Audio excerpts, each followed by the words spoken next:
Hi, this is Dr. Gregory Sadler. I'm a professor of philosophy and the president and founder of an educational consulting company called Reason.io, where we put philosophy into practice.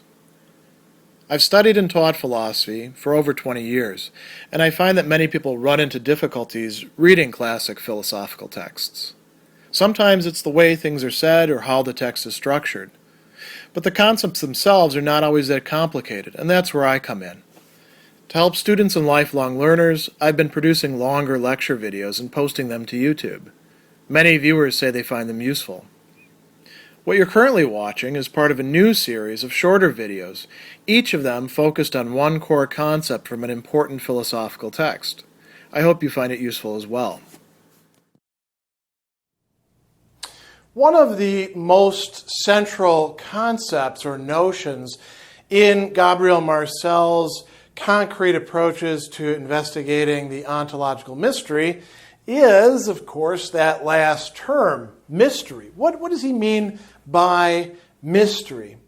Why is he bringing that up in here? Doesn't that have too much of a religious connotation? And towards the end of his essay, he actually considers that particular objection that might be made. If you're not talking about mysteries of, say, the Christian faith, then why are you using this term which could be easily confused with that? On the other hand, why are you using this word mystery when it might be something like a mystery that Sherlock Holmes solves or that Scooby-Doo solves? Marcel doesn't actually consider that because those sorts of things would be what he calls problems, and we'll look at that in just a moment. But it's worth actually looking at what he says in the end about this possible confusion with a Christian sense of mystery as well. He says, will some say the use of the word mystery risks creating an equivocation and fostering a confusion I refuse? And he says, I answer, there is no question of confusing those mysteries enveloped in human experience as such. So here's where he's going to tell us what some of these mysteries actually are. Knowledge, love, for example, and revealed mysteries, so there won't be any confusion between the things that are part of our existential condition, you might say, and then revealed mysteries such as the incarnation and the redemption. He says, no effort of reason alone reflecting on experience can enable us to attain to these latter mysteries.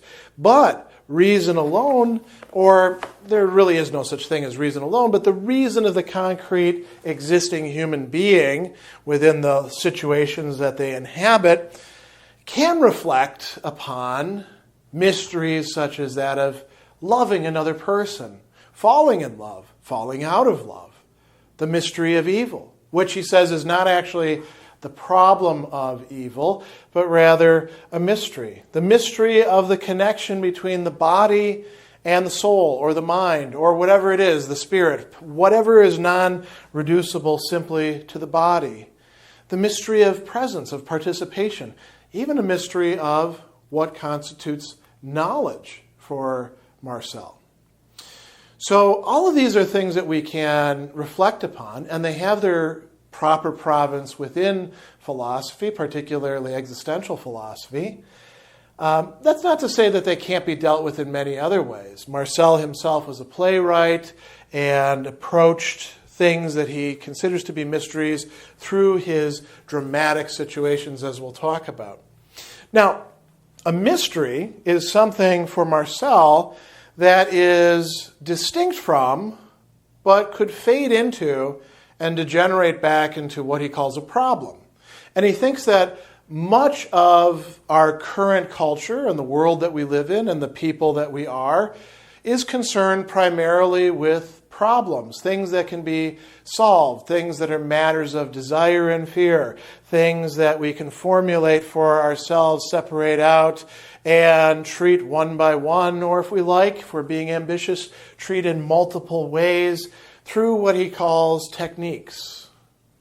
Things that could be the same for you as they could be for me. Again, I've used the example previously of YouTube tutorials those are things that solve problems. They don't really raise mysteries unless we start thinking about, well, what is the nature of my learning from another human being whose image I'm seeing and yet maybe dead or is located halfway around the world?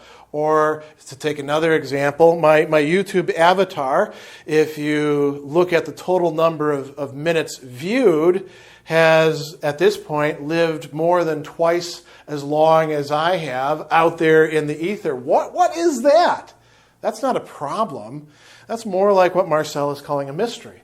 So let's see what he actually has to say, what he has to tell us about these very important moral and metaphysical inquiries, situations, ways in which we're rooted in being. He tells us that problems only go so far, and we can get past them through an inquiry that is situated beyond the problematical, that goes beyond it. It doesn't mean that there's somehow two realms that are entirely separate from each other, like some sort of, material realm that we live in and then some ideal realm or anything like that. No, they interpenetrate each other. But it is possible to go beyond the problematical. So he tells us that it is meta-problematical. That is the word that he uses. And we should talk about what this meta actually means. Here's an example of this. He says, I'm inclined towards the affirmation or the recognition of a participation that has the reality of a subject. This participation cannot, by definition, be the object of thought. It could not function as a solution, but is rather situated beyond the world of problems. It is meta-problematical. It goes beyond. The meta is much like the meta of metaphysics. This comes originally from Aristotle, and the books that we call the metaphysics are metataphusica. They are beyond the realm of the nature or things that grow or the physical, and they have to do with being as such. Something that undergirds, underlies, and yet penetrates up into the merely physical, right? That's the way a meta-problematical thing becomes a mystery. It's not meta in the way that other people might talk about it. For example, when we think about meta-language, right? When we say we're doing a meta-linguistic thing, we're using language about language. And generally, when we're doing philosophy of language or linguistics, the meta-linguistic is understood as sort of, referential above the other language. It governs it. It tells it what to do. We can understand this sort of algorithmically. That's understanding it in a problematical way still. So, meta-problematical. He tells us a couple different formulations of mystery, all of which are a little bit metaphorical, but can give us a good sense of it. A mystery, he says, is a problem that encroaches on its own data. What does that mean? That means that there's a certain self-referentiality, and you might even say a certain subjectivity there. How does that happen? Well, problems exist for us, but they can be separated out from us. Mysteries include us. They involve us. They entangle us. And sooner or later, we're the one sort of providing the driving engine. The problem can actually be applied to itself. You see Plato dealing with things like this and asking questions rather innocuously, like, well, is justice itself just? That's not a problem. That's more of what Marcel is calling a mystery, a problem that encroaches on its own data. He also tells us that, this is a little bit later, a mystery involves reflecting on reflection, or what Marcel likes to call second reflection. when we're engaged in the world of problems, we are doing reflection. We are thinking about things. Se réfléchir in French means to think about, to ponder, to consider, right? And so I might consider a technical problem like, how do I make this book look as if I haven't been setting it down in the way that it is? Or where should I put the bookmarks in this book, right? Or how do I tie this tie? I can think about those things. I can also think about, is this a proper time for me to be wearing a tie? What do I want to convey to you, the viewer? That might be something that's a problem as well. But it might start to extend into the realm of mystery. Why should I be wearing a tie? What is it connoting? Is it because I'm wearing, as some people have called it, the part of the uniform of the bourgeoisie? No. Is it just because I love wearing ties? No. It's because I want to convey a certain sort of seriousness or taking something as being important. I've done this with my students since I began teaching. And I was not a person who wore ties much before that. Nor am I a person who wears ties much outside of this context or in business. And now notice, I'm involved in this question. It's not purely subjective, though. You're understanding it. You're hearing it. There's a connection possible for you. It can turn just into a problem for you. How do I understand Dr. Sadler? Or let me get him past his tie predicament or something like that. But it also offers the possibility for some sort of dialogue, some sort of genuine communication, some sort of sharing, some sort of participation. Over a rather trivial example, that can mean much, much more. We're involved, whether we realize it or not, in opportunities to explore mysteries all of the time. At sometimes more than others. At weddings, at funerals, at births, at, getting an award, losing an award, consoling a friend who has had a terrible breakup, applying for a job. All of these things are within the realm of the problematical at first, but then can be part of the mystery, right? And that involves reflection on reflection. Thinking about what you're thinking and how other people think about it, and then thinking about that some more. It doesn't mean to lose yourself entirely in abstraction. In a way, this provides a possibility for things to be even more concrete. He also tells us, another formulation, that a problem, or a mystery, is a problem, this is a wonderful phrase, that trespasses on its own givenness or data. And I like that term trespasses because it implies a certain sense of, going beyond what the rules are allowing. But the rules don't matter so much here. So, what then is this beyond? What is the mysterious? Marcel thinks that it's inevitably going to be personal. It involves us within the problem as those for whom the problem exists. We become conscious of ourselves not just as problem solvers, but as those who in some way contribute to how the problem is formulated or how the problem is being looked at, or whether we even need to go beyond it and view it no longer just as a problem, but perhaps as an opportunity, as a dialogue, as an exchange, as a mystery.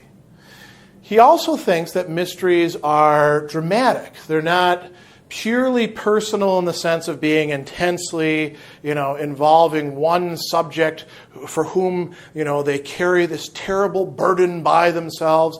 No, most of these arise within a life that we share together. Not necessarily a life that we understand entirely, either on our own or with each other. We don't always have the same viewpoints on it, the same perspectives.